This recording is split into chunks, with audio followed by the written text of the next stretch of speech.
इस मूवी का स्टार्ट होता है और स्टार्ट में हमें जोकर को दिखाया जाता है। ये जोकर हम सबको बता रहा होता है कि जो कार्टून आप स्क्रीन पर देख रहे हैं ये मेरे फेवरेट तो नहीं है, मगर बचपन से मुझे यही कार्टून हर तरफ दिखाई देते हैं। आसपास के लोग मुझे इन्हीं शक्लों में दिखाई देते हैं और ऐसा लगता है कि ये मुझ पर अटैक कर रहे हैं। इसके बाद वो अपनी जॉब पर दिखाया जाता है जहाँ पर उसका सीनियर उससे आकर कह रहा होता है कि जल्दी काम किया करो, दिन में सपने मत देखा करो वरना तुम्हें बोनस भी नहीं दिया जाएगा और आज तक जो तुमने लोन लिया है वो भी नहीं दे पाओगे। इसके बाद इसके पास इसका दोस्त आता है और कहता है कि जहाँ पर तुम रह रहे हो वो जगह अच्छी नहीं है, तुम्हें किसी दूसरी अच्छी जगह पर रहना चाहिए। तो कहता है तुम्हें किस पागल ने कह दिया है कि मैं इतनी अच्छी जगह अफोर्ड कर सकता हूँ, मैं यहाँ पर अपार्टमेंट नहीं ले सकता। वो कहता है कि मैं एक आदमी को जानता हूँ और उसे पैसों की बहुत ही ज्यादा जरूरत है, वो अपने अपार्टमेंट को कम पैसों में बेच रहा है। इस अपार्टमेंट की रियल में तो कीमत 12 मिलियन है लेकिन वो 6 मिलियन में बेच रहा है। मेरे पास 2 मिलियन है, तुम भी मुझे कुछ पैसे दे दो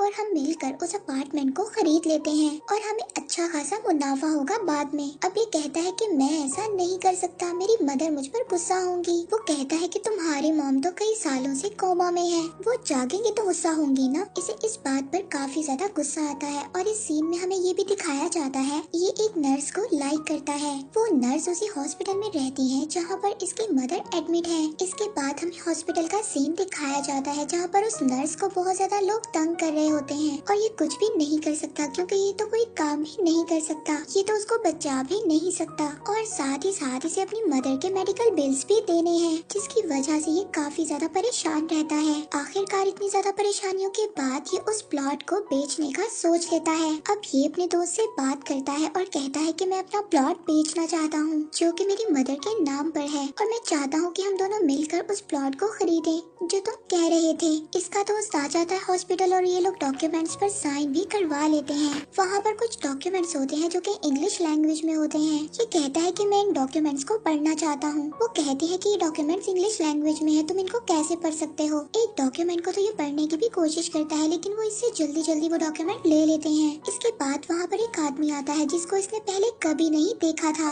इसका दोस्त वो सारे डॉक्यूमेंट्स उस आदमी को दिखाता है और वो वहाँ से चले जाते हैं। नेक्स्ट सीन में हमें दिखाया जाता है कि ये अपने दोस्त को कॉल कर रहा होता है लेकिन उसका नंबर बंद जा रहा होता है। ये काफी ज्यादा परेशान हो जाता है कि कहीं कुछ मेरे साथ गलती ना हो जाए। नेक्स्ट डे जब ये हॉस्पिटल होता है तो वहाँ पर इसके पास एक कॉल आती है जहाँ पर एक आदमी कह रहा होता है कि मैं करने के लिए कुछ भी करूँगा, प्लीज मुझे छोड़ दो, मुझे माफ कर दो। अब ये नेक्स्ट डे बहुत ज्यादा परेशान हो जाता है और उसी ऑफिस में जाता है जहाँ पर प्रॉपर्टी डीलिंग का उसका दोस्त काम करता था। अब वहाँ पर जो मैनेजर होता है वो इसको बताता है कि आपके दोस्त को तो हमने काफी टाइम पहले जॉब से निकाल दिया था क्योंकि वो हमारे क्लाइंट के पैसे लेकर भाग गया था। तभी इसके पास एक अननोन नंबर से कॉल आती है। ये वही आदमी था जिसको डॉक्यूमेंट्स इसके दोस्त ने पकड़ाए थे। अब वो इसको एक सीक्रेट प्लेस पर ले जाता है जहाँ पर एक आदमी इसको बताता है कि आप पर बहुत ज्यादा लोन चढ़ गया है। अगर 30 साल भी लगातार आप 4 जॉब्स करते हैं तब भी आप इन पैसों को चुका नहीं सकते और साथ ही साथ इन पैसों को चुकाना आपके लिए इतना ज्यादा मुश्किल होगा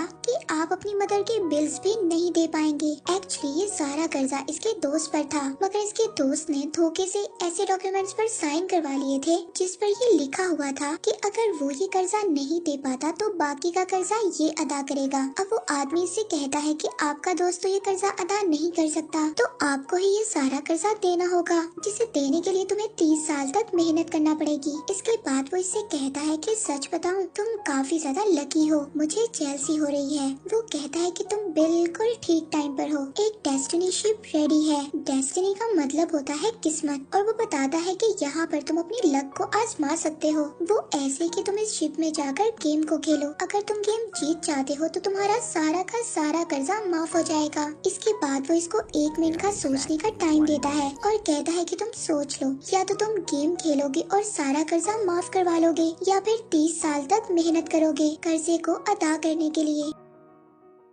अब अब ये उस शिप में जाकर गेम खेलने के लिए रेडी हो जाता है और कहता है कि इस गेम में हमें करना क्या होगा। वो कहता है कि ये बात तो आपको शिप में जाकर पता चलेगी और अगर आप इस गेम को हार गए तो वो हमारी मर्जी, हम आपके साथ कुछ भी कर सकते हैं। अब ये उस नर्स को बताता है कि मैं एक काम पर जा रहा हूँ। वो इसको काफी रोकने की कोशिश करती है मगर ये भी काफी ज्यादा मजबूर था। अगर ये सब ना करता तो इससे शादी कैसे करता और अपनी मदर के मेडिकल बिल्स कैसे देता। वहाँ पर काफी ज्यादा लोग होते हैं जो शिप पर गेम खेलने के लिए जा रहे होते हैं। वहाँ पर जाने से पहले ये सब लोग इन लोगों को इंजेक्शन लगा रहे होते हैं ताकि ये सब बेहोश हो जाए और इनको होश तभी आएगा जब ये वहाँ पर पहुँच जाएंगे। इसके बाद इसको कुछ गलत लगता है कि जैसे मैं कोई गलत जगह पर जा रहा हूँ। अब ये वहाँ से भागने की कोशिश करता है लेकिन वो लोग इसको दूर से ही इंजेक्शन लगा देते हैं और आखिरकार ये उस शिप में पहुँच ही जाता है। अब शिप में वही आदमी आता है जिसने पहले इसे कर्ज के बारे में बताया था। वो वहाँ पर सबको बता रहा होता है कि इस गेम का नाम है रॉक पेपर और सीजर। सबके पास 12 कार्ड्स हैं जिसमें से 4 रॉक के, 4 पेपर के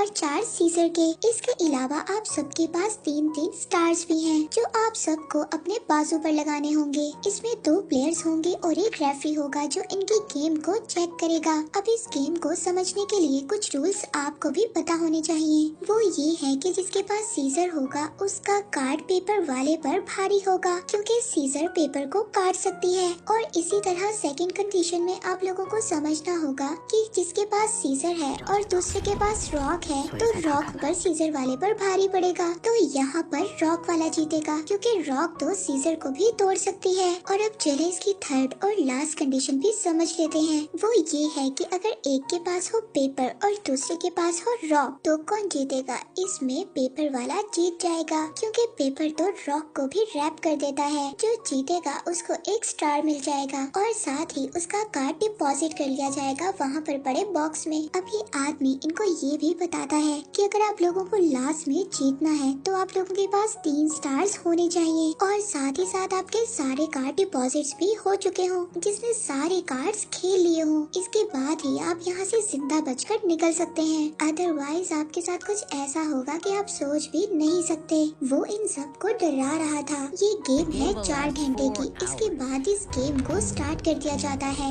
यहाँ पर सभी लोग दुनिया के अलग अलग कोनों से आए थे और एक दूसरे की जुबान को समझने के लिए वो अपने कानों में ऑपरेटर्स लगाते हैं। तभी इस जोकर के पास, जिसका नाम केसी है, जो इस मूवी का मेन कैरेक्टर है, इसके पास एक आदमी आता है और इससे पूछता है कि क्या आप चाइना से हो। वो इसको कहता है कि क्या तुम्हें पता है कि यहाँ पर इतने ज्यादा कैमरे क्यों लगे हुए हैं, क्योंकि बहुत सारे लोग हमें ऊपर से देख रहे हैं और इन लोगों ने हमारे पर बेट भी लगाई हुई है और पता है कि अगर हम हार जाएंगे तो ये लोग हमारे साथ कितना बुरा सलूक करेंगे। वो कहता है कि हमें जीत कर यहाँ से जिंदा जाना होगा। केसी कहता है कि कौन पागल है जो यहाँ से नहीं जाना चाहता, तुम अभी मेरे सारे कार्ड्स ले लो, मैं यहाँ से चला जाऊंगा, क्योंकि जिसके पास 3 स्टार्स हो और कार्ड भी कोई ना हो तो वो यहाँ से जा सकता है। तभी वो आदमी कहता है कि यही तो बात है, सभी यहाँ पर लालची हैं। वो कहता है कि अगर 2 लोगों के सेम कार्ड्स हों तो टाई हो जाता है, हम दोनों के कार्ड्स डिपॉजिट हो जाएंगे तो हम दोनों जीत जाएंगे। क्यों ना हम दोनों मिलकर खेलते हैं। हम दोनों मिलकर खेलते हैं और एक ही ऑर्डर में अपने कार्ड्स को रख लेते हैं और ऐसे हमारे सारे कार्ड्स टाई होते जाएंगे और हमारे सारे कार्ड्स डिपॉजिट हो जाएंगे और हम लोग यहाँ से आसानी से बाहर चले जाएंगे। तुम मेरी बात मानो तो हम यहाँ से 3 मिनट में बाहर जा सकते हैं। अब केसी उसकी बात मान जाता है और ये दोनों गेम खेलने के लिए चले जाते हैं।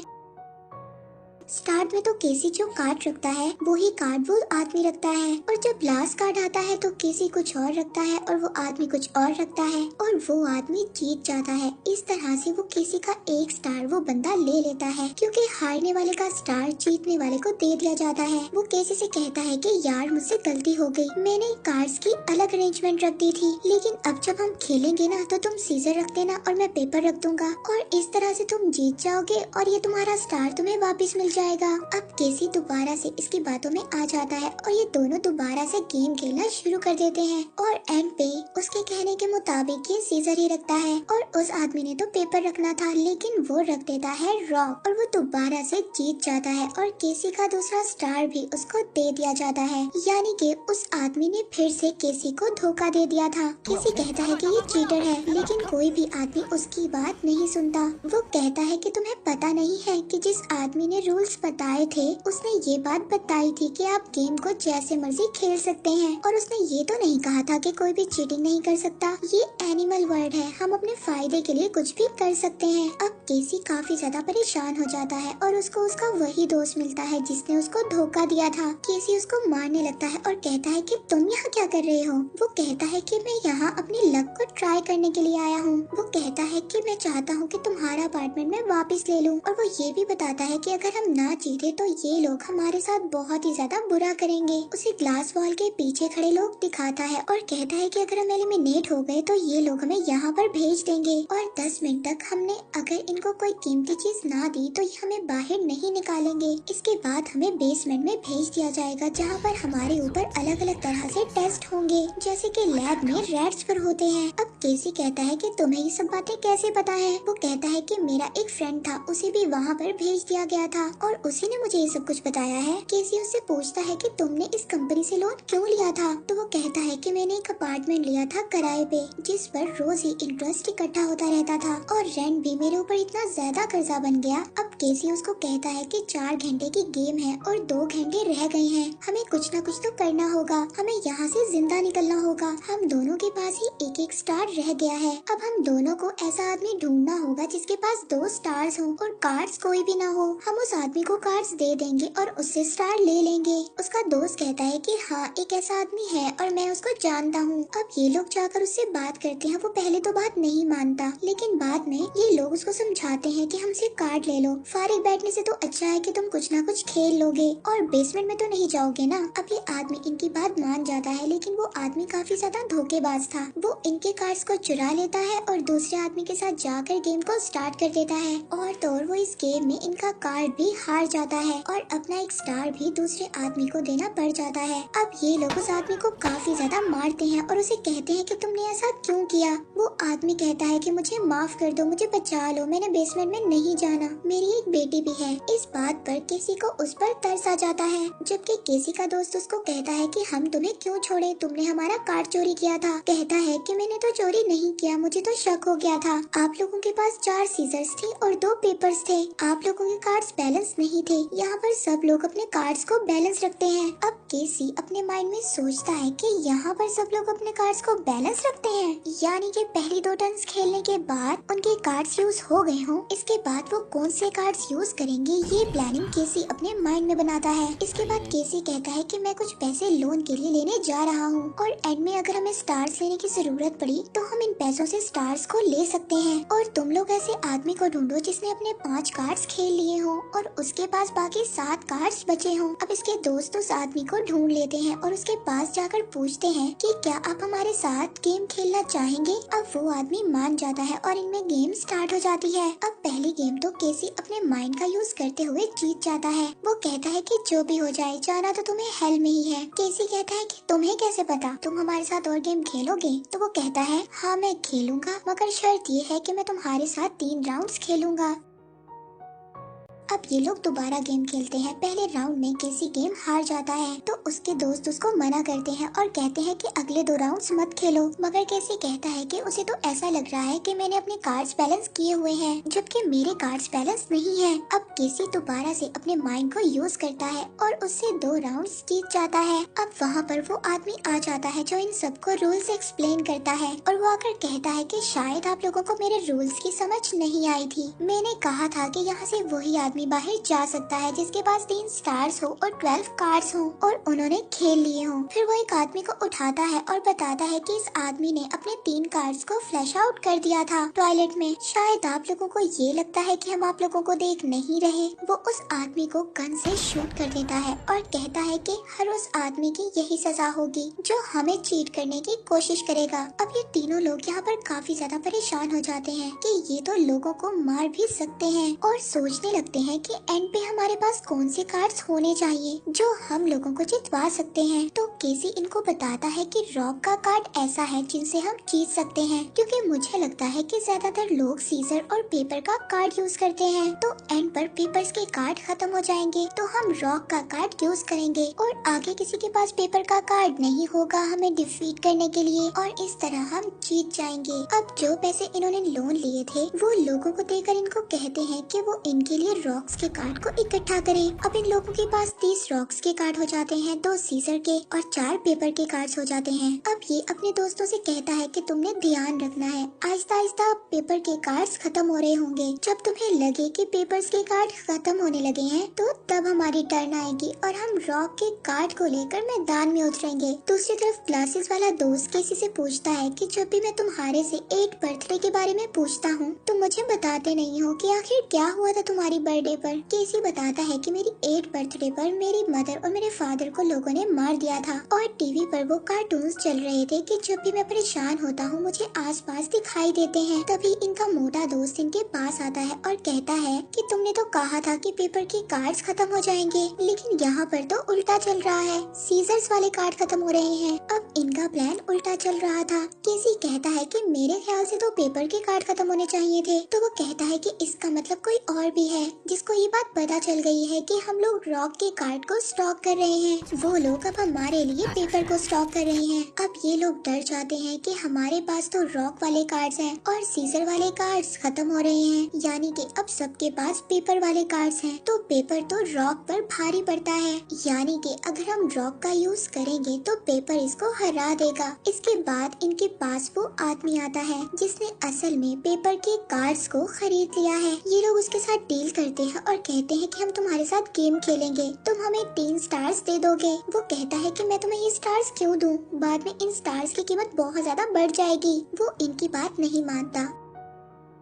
इसके बाद ये लोग डिसाइड करते हैं कि एक राउंड में एक ही स्टार मिलेगा। अब ये लोग मिलकर गेम खेलते हैं। उस आदमी को ये तो पता था कि इनके पास ज्यादा सारे रॉक के कार्ड्स हैं, तो वो बड़ा चालाक बनकर पेपर का कार्ड यूज करता है। तब केसी उसको बताता है कि मैं इतना भी पागल नहीं हूँ, तुम्हें लगा कि मेरे पास सारे के सारे रॉक के कार्ड्स हैं, बल्कि मैंने तो सीजर के कार्ड्स भी अपने पास रखे हुए थे। जब वो आदमी पेपर का कार्ड यूज करता है तो केसी यहाँ से सीजर का कार्ड यूज कर जीत जाता है। अब केसी उस आदमी के पास जाता है और उसको कहता है कि तुम हमारी टीम में क्यों नहीं शामिल हो जाते। वो कहता है कि तुम मुझे $1000 दे दो और मैं तुम्हें अपने सारे कार्ड्स दे दूंगा। तो केसी कहता है कि नहीं नहीं, तुम मुझे $1000 दो तो मैं तुम्हारे सारे कार्ड्स ले लूंगा। वो कहता है कि मैं ऐसा क्यों करूं, मैं चाहूं तो ये कार्ड्स मैं बाकी लोगों को बेच सकता हूं। तो केसी कहता है कि अगर ऐसी बात है तो मैं सबको बता दूंगा कि तुम्हारे पास कौन कौन से कार्ड्स हैं, वैसे ही जैसे तुम्हारे दूसरे दोस्तों ने बता दिया है कि तुम्हारे पास कौन कौन से कार्ड्स हैं, और ऐसे दूसरे लोगों को हराना मेरे लिए बहुत ही इजी हो जाएगा।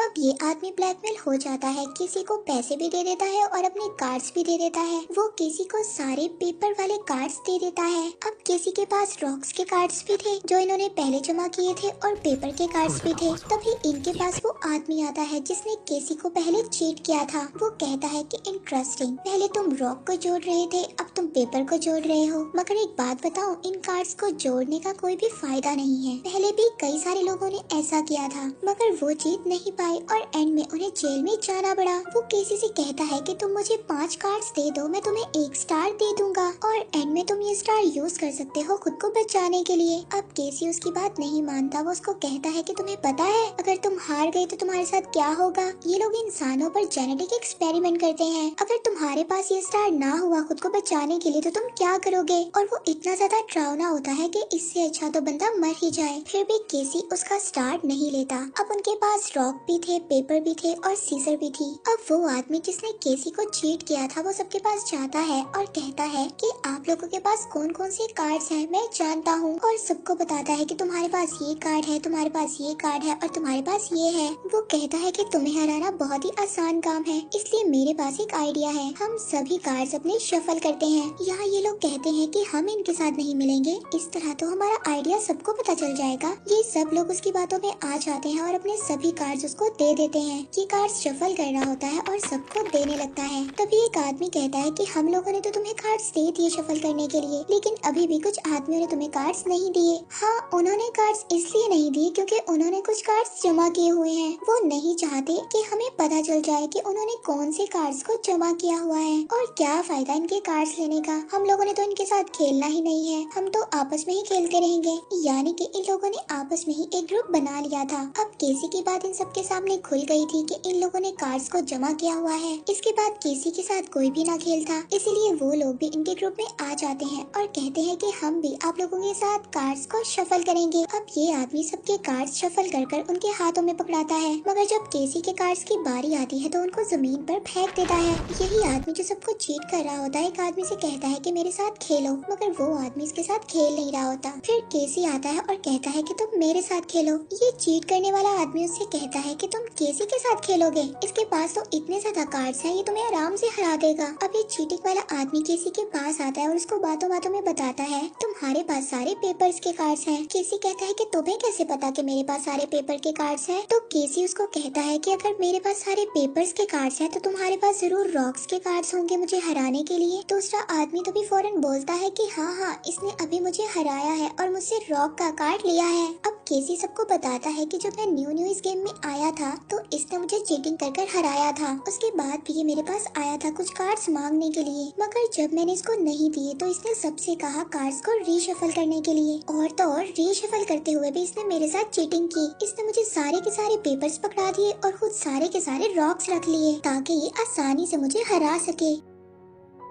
वो कहता है कि मैं ऐसा क्यों करूँगा, जब मैंने सबको कार्ड्स दिए थे तो सबको पता है कि मैंने कार्ड्स को उल्टा रखा हुआ था। और अगर ऐसा हुआ भी है कि मैंने सभी कार्ड्स रॉक के रख लिए हैं तो मुझे क्या पता कि किस किस के पास सीजर के कार्ड्स हैं। अब सीजर वाला रॉक्स वाले को हरा भी तो सकता है। तभी केसी कहता है कि हो सकता है कि तुमने सीजर वाले कार्ड्स पर कोई ना कोई निशानी लगा ली हो। अब वो बंदा जिसके पास सीजर वाला कार्ड होता है वो अपने कार्ड को देखता है तो उसके कार्ड पर निशानी लगी होती है और यहाँ पर सबको पता चल जाता है कि इस आदमी ने रिशफलिंग के दौरान सबसे चीटिंग की है। अब ये आदमी किसी के कान में कहता है ऐसे तो तुम सबको बता रहे हो कि किसके पास कौन कौन सा कार्ड है, तो ये लोग हमारे साथ कैसे खेलेंगे? केसी कहता है कि मैं तुम्हारे साथ गेम खेलूंगा और हम इस गेम को ब्लाइंड ही खेलेंगे। मैं अपने सभी कार्ड्स को नीचे उल्टा कर रख दूंगा और फिर जो तुम कहोगे मैं उसी कार्ड को उठाऊंगा। अब ये तो किसी के साथ ऐसी ब्लाइंडली गेम नहीं खेलता, पर बाकी लोग ये गेम इसके साथ खेलते हैं। अब इस आदमी के साथ तो कोई भी गेम नहीं खेलता, मगर केसी के साथ सभी लोग गेम खेलते हैं और इसके साथ उनके जीतने के चांसेस ज्यादा थे। और इस चीटिंग वाले आदमी के साथ कोई भी नहीं खेल रहा होता, वो सबके साथ चीख कर कह रहा होता है कि मेरे साथ गेम खेलो। अब केसी उसके पास जाकर कहता है कि तुम मेरे साथ गेम खेल लो। पहले तो वो नहीं मानता,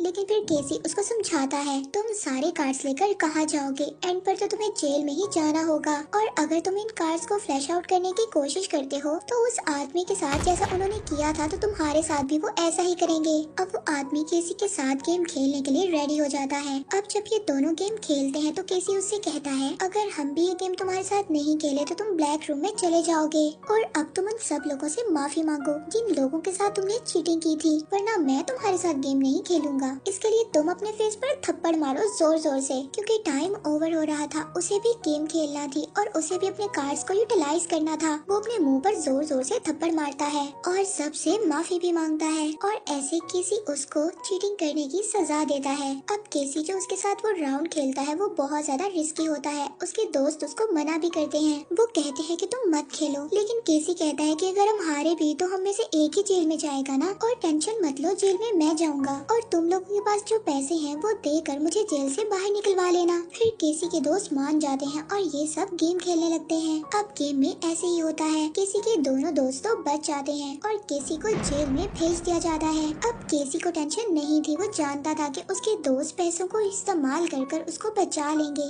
अब इनमें से एक दोस्त आता है इसको बाहर निकालने के लिए, मगर तभी जो इसका मोटा दोस्त है वो क्लासेस वाले दोस्त से कहता है कि अगर हम स्टार्स बेचते हैं तो इसकी बहुत ज्यादा कीमत होगी और साथ ही साथ हम इन पैसों का भी कुछ ना कुछ कर सकते हैं। यानी कि वो दूसरे दोस्त को लालच दे रहा था। केसी जो जेल में होता है वो उनको कहता है कि मेरी बात सुनो, मुझे बचाओ। वो कहता है कि मैंने तुम लोगों के लिए क्या कुछ नहीं किया और अब तुम लोग मुझे धोखा दे रहे हो। अब उन दोनों दोस्तों को लालच आ जाता है और वो उसको जेल में छोड़कर चले जाते हैं। अब वहाँ पर केसी के पास एक और आदमी होता है जिसको रिहा करवाने के लिए दो लोग आते हैं। अब उस आदमी की कमर पर काफी ज्यादा बैंडेज लगे हुए थे। वो जब बाहर जाता है तो उसके दोस्त पूछते हैं कि तुम्हारे बैंडेज कहाँ हैं? मूवी में इंटरेस्टिंग सीन तो तब आता है जब उनको पता चलता है कि वो बैंडेज केसी ने ले लिया है और उन बैंडेजेस में बहुत ज्यादा हीरे थे। अब इसके दोस्त उस आदमी से कहते हैं कि हमें उस आदमी को भी रिहा करवाना होगा, क्योंकि केसी के पास वो हीरे थे। जाते हुए केसी को एक बूढ़ा आदमी कहता है कि मेरा बेटा बाहर होता है, तुम उसको कॉल करना और उससे कहना कि बहुत महंगी महंगी दवाइयाँ अपने लिए खरीदे और खुद को ठीक कर ले। इसके बाद केसी बाहर आ जाता है और अपने दोस्त नुमा दुश्मनों से पैसे ले लेता है जो कि इसने अपनी मेहनत से लिए थे। इसके बाद वो इनका इस्तेमाल अपने लिए नहीं करता बल्कि उस बूढ़े आदमी को रिहा करवा देता है जिसका बेटा बहुत ज्यादा बीमार था और उससे कहता है कि बचपन में मेरे माँ बाप भी मुझसे बिछड़ गए थे और मैं तुम्हारे बेटे की तकलीफ समझ सकता हूँ, उसे दवाइयों की नहीं तुम्हारी जरूरत है। इसके बाद केसी अपनी इंटेलिजेंसी के साथ उस डेस्टिनी शिप से बाहर आ जाता है और उसका वो कर्जा भी माफ हो जाता है और इसी के साथ ही मूवी यहीं पर एंड हो जाती है।